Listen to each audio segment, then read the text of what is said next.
Welcome to আৰএইচ study. আজি আমি দশমমান শ্ৰেণীৰ মেথামেটিক্সৰ ত্ৰিকোণমিতিৰ পৰিচয় আলোচনাৰ অনুশীলনী 8.4ৰ বিষয়ে আলোচনা কৰিম। 8.4ৰ অংকত যোৱাৰ আগতে আমি কেইটামান সূত্ৰৰ বিষয়ে জানি লওঁ, যাক ত্ৰিকোণমিতিক অভেদা বুলি কোৱা হয়। কি বুলি কোৱা হয়? ত্ৰিকোণমিতিক অভেদাৱলী। ত্ৰিকোণমিতিক অভেদাৱলী প্ৰথমটো হ'ল cos স্কয়াৰ a এৰ জায়গা তুমি থিতাও দিব পাৰিবা plus sin square a equal কিমান দিছে 1 দিছে। এই সূত্ৰটোক আমি আৰু এক ধৰণে লিখিব পাৰো, যদি তুমি cos স্কয়াৰ a সমান চিহ্নৰ লেফট সাইডত ৰাখি দিয়া তেতিয়া হলে 1 মাইনাস রাইট সাইডত কি হ'ব sin স্কয়ার a। ইয়াক তুমি a square minus b square সূত্ৰৰ মতে ধৰিবা, অৰ আমি ইয়াক কেনেকৈ লিখিব পাৰো 1 minus sin a whole into 1 plus sin a। এতিয়া আমি ধৰাচোন মই cos স্কয়াৰ নহয় স্কয়াৰ কাটি cos a ৰাখি দিলো, তে স্কয়াৰটো হিফালে লৈ যাম, লগলগ ইয়াত কি হ'ব ৰুট ওভাৰ চিন হ'ব 1 মাইনাস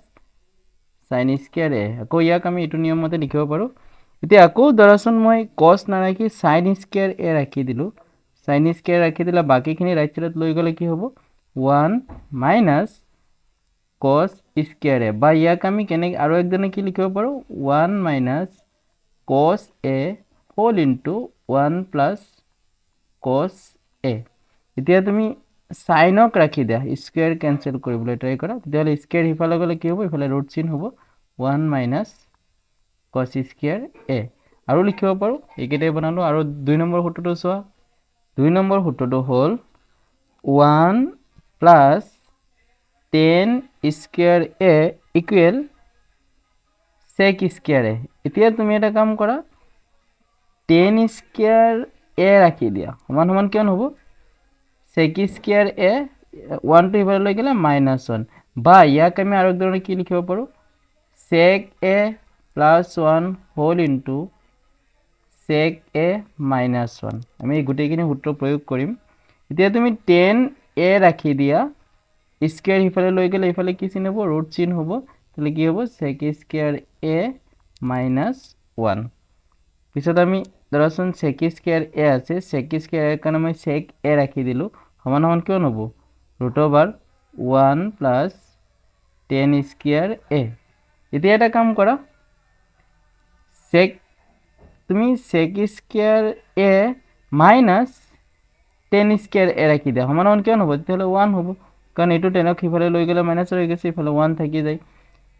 ইফালৰটো আকৌ এনেকৈ লিখিব পাৰো sec a plus tan a sec a plus tan a whole into sec a minus tan a equal কিমান হৈছে 1। এইটো a square minus b square সূত্ৰত পৰি গৈছে, সেইটো মতে কৰি দিছো। আৰু বনাব পাৰো, ঠিক আছে পিছত লাগিব। 3 নম্বৰ সূত্ৰটো হ'ল 3 নম্বৰ সূত্ৰটো লিখো কি আছিল cot square a plus 1 is equal cosec square a। cot square a plus 1 equal cosec square a। এতিয়া তুমি সেম প্রসেস ফলো কৰা,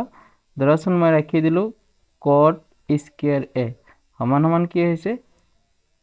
cosec স্কয়াৰ a, এই একটো সমান চিহ্ন ৰাইট সাইডত লৈ যাও, প্লাসৰ আছে মাইনাসৰ হৈ যাব। এতিয়া তুমি ইয়াকো আমি কি লিখিব পাৰো বা cosec a minus 1 একৰ ওপৰত স্কয়াৰ হলে 1 যেহেতু হয় সেইকাৰণে গোটেইখিনি লিখিব নালাগে, whole into cosec a plus 1, এটা প্লাস আর এটা মাইনাসৰ লিখি দিবা। পিছত তুমি cot ৰাখি দিলে কিমান হ'ব root over cosec square a minus 1 root চিন হৈ যাব। এতিয়া তুমি cosec ৰাখি দিয়া, cosec কাৰণে এটোৰ পৰা লৈ আছো cosec a সমান সমান স্কয়াৰ ক্যান্সেল কৰিলে ইফালে কি হ'ব ৰুট ওভাৰ চিন হৈ যাব cot স্কয়াৰ a plus 1। এতিয়া তুমি 1 টো ৰাখিবলৈ চেষ্টা কৰা, cosec স্কয়ার a cot ইফালে লৈ গ'লে minus cot square a equal 1 হ'ব। ইয়াকো আমি সূত্ৰৰ মতে a square minus b square সূত্ৰৰ মতে পেলাব পাৰো, এটো হ'ল cosec a plus cot a whole into cosec a minus cot a equal 1। এতিয়া আমি এইখিনি দি সূত্ৰ প্ৰয়োগ কৰি আমি ত্ৰিকোণমিতি অভেদ সূত্ৰ প্ৰয়োগ কৰি আমি অংকখিনি কৰিম 8.4 ত যাও এতিয়া প্ৰথম প্ৰশ্নটো হ'ল এক নম্বৰ প্ৰশ্নটো হ'ল sin a sec a আৰু tan a এই ত্ৰিকোণমিতিক অনুপাত কেইটা cot a ৰ দ্বাৰা প্ৰকাশ কৰা মানে এটো সম্পৰ্ক উলিয়াবলৈ কৈছিলে sin a ৰ কিমান হয় কিবা প্ৰকাৰে cot a লগত সম্পৰ্ক মিলাব লাগে sec ৰ লগত cot ৰ সম্পৰ্ক আৰু tan ৰ লগত cot ৰ সম্পৰ্ক মিলাব লাগে মানে সমান্তৰাল ৰাইট সাইডত cot a থাকিবই লাগিব এতিয়া মই প্ৰথম ললো sin a sin ৰ লগত cot ৰ কোনো সম্পৰ্ক আছে নাই cot ৰ ডাইৰেক্ট কোনো সম্পৰ্ক নাই কিন্তু cosec ৰ আছে তে cosec ৰ সম্পৰ্কটা sin ৰ লগত আছে এতিয়া আমি লিখি দিও sin a মানে হল 1 cosec a আমি প্ৰথমে কি আহিছিল এতিয়া cosec a সমান সমান এটা সূত্ৰ পাইছিল cosec a সমান সমান কি আছিল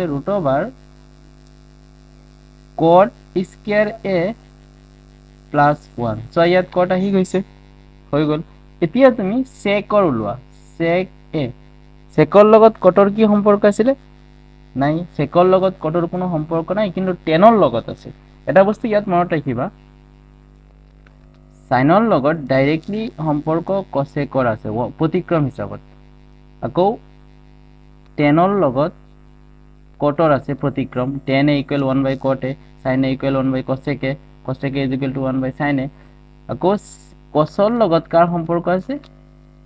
sec ৰ সম্পৰ্ক আছে এতিয়া আমি sec যে উলাই আছো sec ৰ লগত cot ৰ ডাইৰেক্ট সম্পৰ্ক নাই কিন্তু tan ৰ অলপ আছে সম্পৰ্ক আমি এটো জানো যে sec a = 1 plus tan square a এটা একটা সূত্র এতিয়া তুমি কি কৰা 1 plus tan ৰ কাৰণে তুমি লিখি দিয়া 1 cot a কিন্তু ইয়াত tan ৰ ওপৰত স্কয়াৰ আছে তুমি ইয়াৰ ওপৰত স্কয়াৰ দিয়া একৰ ওপৰত স্কয়াৰ দিয়া এতিয়া লহাগু ৰুটওভাৰ আছে ৰুটওভাৰ দিয়া লহাগু কিমান হ'ব cot square a লহাগু তে একৰ লগত cot square a পূৰণ কৰিলে cot square a হয় প্লাস 1 তে কি কৰিম ৰুটওভাৰ ইয়াৰ ওপৰত স্কয়াৰ ৰুট ক্যান্সেল হৈ গল থাকিব কিমান সমান চিন ইয়াত দিয়া ইয়াত হৈছে cot square a প্লাস 1 তলত কিমান স্কয়াৰ ৰুট ক্যান্সেল হৈ গেল cot a হৈ গল cot ৰ মান এটো পিছৰটো চাও কি দিছে tan a tan ৰ লগত cot ৰ ডাইৰেক্ট সম্পৰ্ক ন cot ৰ ডাইৰেক্ট সম্পৰ্ক tan a সমান সমান কি সম্পৰ্ক আছিল 1 cot a হৈ গল পিছৰটো আমি 2 নম্বৰ অংকটো কৰো 2 নম্বৰ প্ৰশ্নটো হ'ল sec a ৰ সহায়ত এংগুল a কোণৰ আন সকলো বিলাক ত্ৰিকোণমিতিক অনুপাত লিখা এতিয়া কাৰ সহায় লব কৈছে sec ৰ সহায় লব কৈছে sec a ৰ বাকি ত্ৰিকোণমিতিক অনুপাত কি আছিল sin আছিল cos আছিল tan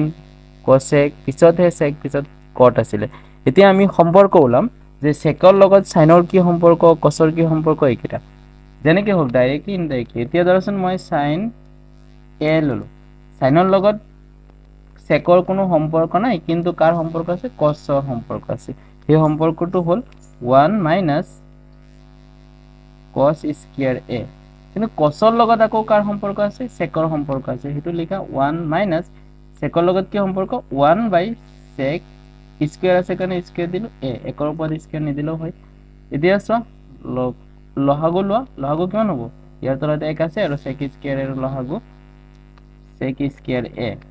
এক তলত যেটো আছে হে একৰ লগত এটো পূৰণ কৰিলে sec স্কয়াৰ পূৰণ কৰিলে sec স্কয়াৰ হ'ব এটুকু ইয়াৰ লগত পূৰণ কৰা একৰ লগত মানে sec স্কয়াৰ a - 1 এতিয়া চ তলৰটোৰ স্কয়াৰ ৰুট ক্যান্সেল ওপৰটো থাকি যাব sec স্কয়াৰ a - 1 ডিভাইডেড তলত কিমান হ'ব sec a সাইনৰটো ওলাই গ'ল এতিয়া cos a cos ৰ লগত sec ৰ সম্পৰ্ক কি আছিল 1/sec a এটো হৈ গ'ল পিছত আছে tan a ৰ লগত এটা সূত্ৰ লিখিছো tan a = √/sec square a - 1 আমি এটা সূত্ৰ যেটো ফাৰ্ষ্টত আলোচনা কৰিছো এই নৰমতে পাইছো cosec a ৰ লগত কি সম্পৰ্ক আছিল এতিয়া আমি ওলাম cosec a ৰ লগত sec ৰ ডাইৰেক্ট কোনো সম্পৰ্ক নাই sin ৰ এতিয়া মিলাই চাও cosec ৰ লগত sin ৰ এটা সম্পৰ্ক আছে 1/sin a এতিয়া sin a ৰ মান আমি ইয়াতে ওলাইছো না sin a চাওছো sin a ৰ মান ইয়াতে ওলাইছো কি হ'ব তেতিয়া হলে সমান সমান ওপৰত হ'ব 1 তলত কিমান সাইনৰ মান √/sec² a -1 আকৌ ইয়াৰ তলত /sec a যে তুমি এটো ডাইৰেক্ট ওপৰত লৈ যাব পাৰা ওপৰত হৈ আছে কিমান sec a তলত √/sec² a -1 পিছৰ কোনটো আছে কটৰ লগত কি সম্পৰ্ক cot a এতিয়া cot a ইকুৱেল আমি জানো 1/10 a তিনিটা ওলালে সহজ হৈ যায় 10 ৰ লগত আকৌ সেকৰ সম্পৰ্ক আছে তেতিয়া ওপৰত লিখিলো 1 10 a ৰ কাৰণে কিমান লিখিম ইয়াত যেটো মান পাইছো এটো লিখি দিয়া √/sec² a -1 হৈ গল পিছৰটো কৰো 3 নম্বৰ প্ৰশ্নটো কি আছে মান নিৰ্ণয় কৰা 1 number sin² 63 degree plus sin² 27 degree divided by cos² 17 degree plus cos² 73 degree এতিয়া এনেকুৱা টাইপৰ অংক দিলে মানে ওপৰটো যোগ আছে দুটা বেলেগ বেলেগ তেতিয়াহলে আমি আগতে কৈ আছো যোগ চিন থাকিলে হলে ইফালৰটো নহলে ইফালৰটো ভাঙিব লাগে পূৰক কোণ হিচাপত আৰু ইয়াতো তলত এনেকৈ দিছে তেতিয়াহলে আমি এটা কাম কৰো ইয়াৰ পৰা এটা ভাঙো ইয়াৰ পৰা এটা ভাঙো ইয়াৰ পৰা প্ৰথমটো ভাঙি আছো কিমান হ'ব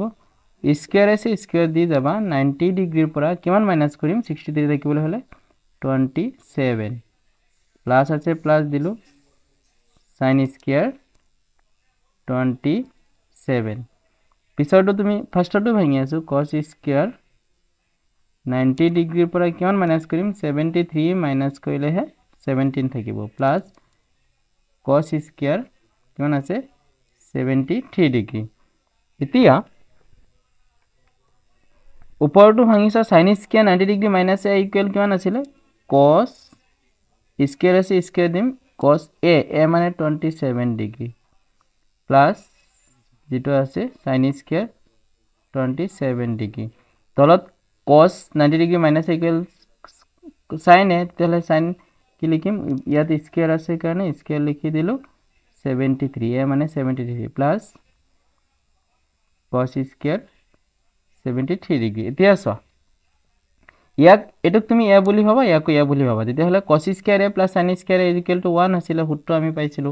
পিছত sin² a cos² একেইটো ক্ৰম বিনিময়হে বিধি কৰিছে জাগাৰ পৰিৱৰ্তন কৰিছে তেতিয়া ইয়াৰো আনসাৰ কিমান 1 এ হৈ আছে কটাকটি কৰিলে আনসাৰ 1 হৈ আছে 2 নম্বৰ প্ৰশ্ন আছে sin 25 degree into cos 65 degree plus cos 25 degree into sin 65 degree এনেকুৱা হলে ইয়াৰ পৰা এটা ভাঙিবা আৰু ইয়াৰ পৰা পূৰক মতে ভাঙিবা ইয়াত হলো sin মই ফাৰ্ষ্টটো ভাঙি আছো 90 ডিগ্ৰীৰ পৰা কিমান মাইনাস কৰিম ইয়াত লগতে যেটো আছে 65 ডিগ্ৰী মাইনাস কৰিলেহে 25 থাকিব into cos 65 ডিগ্ৰী প্লাস ইয়াৰ পৰা প্ৰথমটো ভাঙা লাগিলে cos 90 ডিগ্ৰী মাইনাস কিমান কৰিম 25 আছে না 65 মাইনাস কৰিম তেতিয়াহলে into sin 65 ডিগ্ৰী এতিয়া sin 90 degree minus a equal কি আছিল cos a মানে কিমান আছে 65 ডিগ্ৰী into ইয়াতো কিমান আছে cos 65 degree plus cos 90 degree minus a equal sin a মানে কিমান 65 ডিগ্ৰী into ইয়াতো কিমান হৈছে আছে আগৰ পৰা sin 65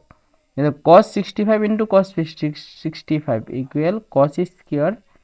65 degree plus sin 65 into sin 65 মানে sin square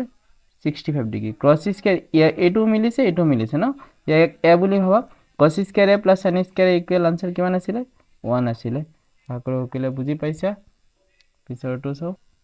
4 নম্বৰ প্ৰশ্নটো হল শুদ্ধ উত্তৰটো বাছি উলিয়া আৰু তোমাৰ বাছনে যথাৰ্থতা সাব্যস্ত কৰা 1 নম্বৰ প্ৰশ্ন आंसर অটোমেটিক পিছত ওলাম 9 sec square a minus 9 tan square a MCQ এর কাৰণে ইম্পৰ্টেন্ট আছে প্ৰশ্নটো ইয়াত কমন লোৱাচোন 9 কমন হৈ আছে হল into sec square a minus tan square a equal 9 sec square a minus tan square a equal আমি এটা সূত্ৰ পাইছিলো 1 তেতিয়ালে आंसर কিমান হল 1 তেতিয়ালে কোনটো 1 আছে বি নম্বৰত 1 আছে 9 আছে দি দিবা বি নম্বৰত 9 1 যা 9 হৈ আছে পিছৰটো চাও আমি 2 মাৰ্কছৰ কাৰণে आंसर কৰিম 2 নম্বৰটো কি আছে 1 + tan θ + sec theta whole into 1 plus cot theta minus cosec theta. ইয়াৰ এটা কাম কৰোঁ 1 plus ইয়াৰ এনেকুৱা এটা কৰা যাতে হৰ একে হয় তেনেকুৱা টাইপৰ সূত্ৰত নিব লাগিব কৰাচোন আমি জানো tan theta is equal to sin theta by cos theta হয় ইয়াত cos theta তলত হৈ গল প্লাস ইয়াৰো যাতে cos theta তলত আহে এনেকুৱা সূত্ৰটো হ'ল 1 by cos theta লহগুলতে হস হৈ যাব প্লাস হোল ইনটু 1 প্লাস ইয়াতে এনেকুৱা কৰা যাতে যিকোনো এটা তলত থাকে সেম আমি cosec টো ভাঙিলে 1 by sin theta তাহলে ইয়াক আমি কৰো cos theta by sin theta minus 1 by sin theta এতিয়া আমি কি কৰো লহগু লৈ লও ইয়াৰ লহগু একে আছে ন cos theta লহগু হ'ব ন তে ইয়াত এক আছে ন তাহলে আমি কি কৰিম cos theta এক গুণ cos theta প্লাস বাকি যি আছে cos theta মিলি গৈছে ওপৰত যেটো আছে হেতু লোৱা প্লাস ইয়াৰো cos theta মিলি গৈছে 1 আছে হোল ইনটু কিমান হ'ব লহগু sin theta তাহলে ইয়াত কিমান লিখিম sin theta plus sin theta মিলি গৈছে cos theta minus 1 এতিয়া আমি পূৰণ কৰি দিও cos theta into sin theta কিমান হ'ব cos theta into sin theta equal দুইটা পূৰণ কৰিলে একেই লিখি হ'ল cos theta into sin theta উপৰখিনি পূৰণ কৰা cos theta plus sin theta plus 1 whole into কিমান হৈছে sin theta plus cos theta minus 1 এতিয়া আমি কৰো ইয়াক আমি সূত্ৰত পেলাবলৈ চেষ্টা কৰো কিবা এটা সূত্ৰত মই আগতে ইয়াত sin theta plus cos theta আছে না তেতিয়া হলে ইয়াত আমি sin theta plus cos theta যোগে ক্ৰম বিনিময় বিধি মানি চলে ইয়াক মই a বুলি ধৰিলো ন ইয়াতো এটো সেম আছে গতিকে a স্কয়াৰ পিছৰটো মাইনাস পূৰণ কৰি আছে ন এটো প্লাস মাইনাস 1 ৰ ওপৰত স্কয়াৰ হলে কিমান হ'ব 1 স্কয়াৰ ন ইয়াক আমি a বুলি ধৰিছো সৰি ফাৰ্ষ্টত প্লাস আছে ইয়াক আমি a বুলি ধৰিছো পিছৰটো আমি অলপ ভাঙি চাও sin theta plus cos theta minus 1 এতিয়া সো তলটো সেম লিখিলো cos theta into sin এতিয়া সো ইয়াৰ cos sin theta plus cos theta sin theta plus cos theta মিলি গৈছে না ইয়াক আমি a ধৰিছো এই গুটেইখিনিকে এক ধৰিলে a plus b whole into a minus b সূত্ৰৰ মত পৰিছে ইকুৱেল a স্কয়াৰ মানে ইমান ইয়াত কিমান হ'ব sin theta plus cos theta whole square minus b square মানে কিমান 1 square মানে 1 হৈ আছে তলত লিখা cos theta into sin theta সমান সমান কি লিখিম প্ৰথমটো sin theta plus cos theta whole square ক আমি সূত্ৰ মতে পেলাই দিও a plus b whole square সমান সমান sin square theta plus cos square theta plus 2 into sin theta into cos theta পিছত যেটো আছে -1 আছে লিখি দিলো তলত কি আছে cos theta into sin theta বা sin theta into cos theta into sin theta এতিয়া আমি এইখিনিক এটা সূত্ৰত পেলাই দিও sin square theta plus cos square theta equal কিমান আছিল 1 আছিল plus 2 sin theta into cos theta minus 1 তলত কি আছে cos theta into sin theta এতিয়া এইটো মাইনাসৰ 1 আৰু এইটো প্লাসৰ 1 কেনসেল হৈ গলে ওপৰত আছে কিমান 2 sin theta into cos theta তলত আছে cos theta into sin theta এতিয়া দছন কটাকটি কৰনে এইটো কেনসেল কেনসেল থাকিব কিমান ইকুৱেল 2 তেতিয়াহলে আনসাৰ কিমান হ'ব 2 হৈ আছে বিচাৰটো কৰো sin 3 নম্বৰ প্ৰশ্ন sec a plus tan a whole into 1 minus sin a এতিয়া আমি এটা কাম কৰো ইয়াক sec a আৰু tan a এনেকুৱা সূত্ৰত পেলাও যাতে হৰ একে থাকে তে sec a মানে জানো 1 by cos a plus tan a সূত্ৰ আমি এটা জানো যে sin a by cos a whole into 1 minus sin a এক সূত্ৰত পেলাৰ কাৰণে কৰি আছে তে লহগু লোৱা লহগু একে আছে ন তেতিয়া হলে cos a লহগু 1 plus sin a ওপৰত আছে পূৰণ যেহেতু আছে আমি ইয়াতে পূৰণ কৰি দিব পাৰো 1 মাইনাস sin a পূৰণৰ সময়ত আমি এনেকৈ কৰিব পাৰো এতিয়া ওপৰটো ছয়টা সূত্ৰ পৰিছে a plus b whole into a minus b তেলে তলত যেটো আছে লিখি যোৱা cos a plus b whole into a minus b equal a square minus b square মানে হল sin square a b মানে sin আছে না এতিয়া আৰু এটা সূত্ৰ পাইছো যে 1 minus sin square a equal সূত্ৰ আছিল cos square a তলত যেটো আছে লিখা cos a ঠিক আছে ইয়াত cos square a মানে কি cos square মানে cos a into cos a হৈ আছে না তলত কিমান আছে cos a আছে এতিয়া এটো ক্যান্সেল কৰিলে থাকিব কিমান cos a তে আমি ক'ব পাৰো ডাইৰেক্টলি সমান সমান cos a 4 নম্বৰ প্ৰশ্নটো আছে 1 plus tan square a divided by 1 plus cot square a ইয়াৰ কাৰণে দুইটাৰ কাৰণে সূত্ৰ আছে 1 plus tan square a equal কি আছিল sec square a লিখিলো sec square a 1 plus cot square a is equal to সূত্ৰ আছিল cosec square a এতিয়া আমি ইয়াক ভাঙি দিও ধৰাচোন sec square a 1 by cos a মানে স্কয়াৰ আছে কাৰণে cos square a লিখিব পাৰো তলটো কি আছে cosec square a আমি 1 by sin square a লিখিব পাৰো এতিয়া ধৰাচোন এটোক আমি এনেকৈ লিখিব পাৰো 1 by cos square a এটো পূৰণ আছে না পূৰণৰ জায়গা যেতিয়া আমি সৰি হৰণ আছে হৰণ দি বুজাই দিও 1 plus 1 by sin square a তোমালোকে ডাইৰেক্ট লিখিলেও হ'ব ইয়াত কিমান হৈ আছে 1 by cos square a হৰণৰ জায়গাত পূৰণ দিলে এটো কি ওপৰত গুছি যাব না তলত এক নিলিখিলেও হয় তেতিয়া হলে ইয়াত কি হৈ আছে একৰ লগত sin square a পূৰণ কৰিলে sin square a না তলত কিমান আছে cos square a এতিয়া আমি এটা সূত্ৰ জানো sin a by cos a equal tan a আছিল না tan a কিন্তু ইয়াৰ দুইটাৰ লগত স্কয়াৰ আছে আমি ইয়াতো স্কয়াৰ দিলো হৈ গল আনসাৰ আশা কৰো সকলোৱে বুজি পাইছা চেনেলটো সাবস্ক্ৰাইব কৰিবা আৰু লগৰ বিলাকৰ লগত শেয়াৰ কৰিবা থ্যাংক ইউ